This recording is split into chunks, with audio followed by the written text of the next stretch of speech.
আলুরও tissue culture আপনারা জানেন, আলুও কিন্তু আমাদের আলু বীজ আমাদের নেদারল্যান্ড থেকে ইম্পোর্ট করতে হয় এবং অনেক দামে ইম্পোর্ট করতে হয়। এখন এখানে এই টিস্যু কালচারটা যদি ভালোভাবে আরো হয়ে যায়, যদিও এখনো আমরা প্রচুর পরিমাণ আলু দেই, কিন্তু তারপরে আমাদের চাহিদার তুলনায় আমরা এখনো পারতেছি না। এই ভবিষ্যতে হয়তো আমাদের যতটুকু চাহিদা এখান থেকে আমরা হয়তো উৎপাদন করতে পারবো।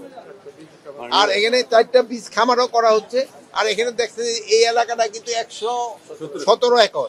এখন এখানে যে জায়গায় আপনারা পানি দেখেন ওই জায়গাটায় কিন্তু আবার আমাদের ধান বোনা হয়, বোরো ধান বোনা হয়। এই বোরো ধানটা কিন্তু বীজ হিসাবে কাজে দেয়। আর ওখানে দেখছেন আপনার একটা খেজুর বাগানও করতে হয়, হয়তো বৃষ্টির জন্য হয়তো আপনারা যেতে পারবেন না, বাট অন্য সময় এসে দেখে যেতে পারবেন।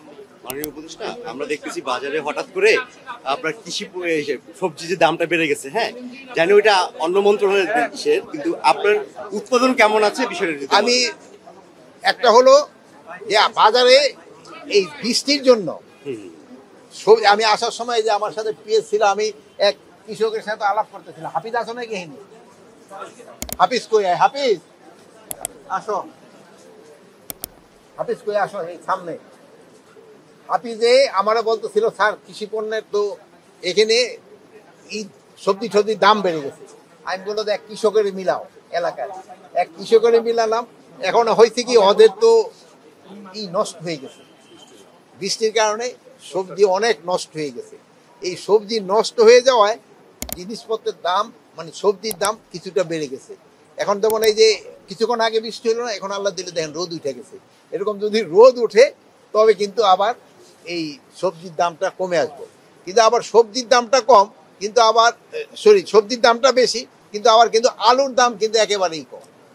যারা আলু যে কৃষকরা করছে তারা কিন্তু এবার একটা বিরাট লসের ভিতরে আছে। তা আমরা এবার চেষ্টা করতেছি সরকারি মাধ্যমে কিছু আমরা আলু ক্রয় করব এবং আলুর একটা মূল্য আমরা কোল্ড স্টোর পর্যায়ে নির্ধারণ করে দিব, যেন অন্তত কৃষকরা খুব একটা বেশি লোকসানের ভিতরে না পড়ে, তারা অন্তত লোকসানের ভিতরে না পড়ে। আর আমরা এক্সপোর্টের তো পরিকল্পনা আছে, আমরা তো ইয়ার বারের থেকে অনেক বেশি এক্সপোর্ট করছি, বাট এবার প্রোডাকশন অনেক বেশি হয়েছে। আলু যে পরিমাণ প্রোডাকশন হয়েছে ওই পরিমাণ এক্সপোর্ট আমাদের অত করতে পারিনি। আর 2 নাম্বার হলো আমাদের যে আলুটা, এই আলুটা কিন্তু যে চিপস বানানোর একটু সমস্যা হচ্ছিল। এটার জন্য এখানে এই রিসার্চ হচ্ছে যেন আমরা এই আলু দিয়ে আমরা যেন নিজেরই চিপস করতে পারি, তবেও কিন্তু এই আলুর ব্যবহারটা অনেক বাড়বে।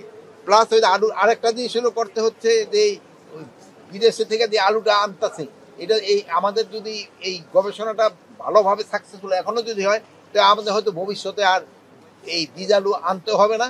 এই ক্ষেত্রে কৃষকদের উৎপাদন খরচটা একটু কমবে।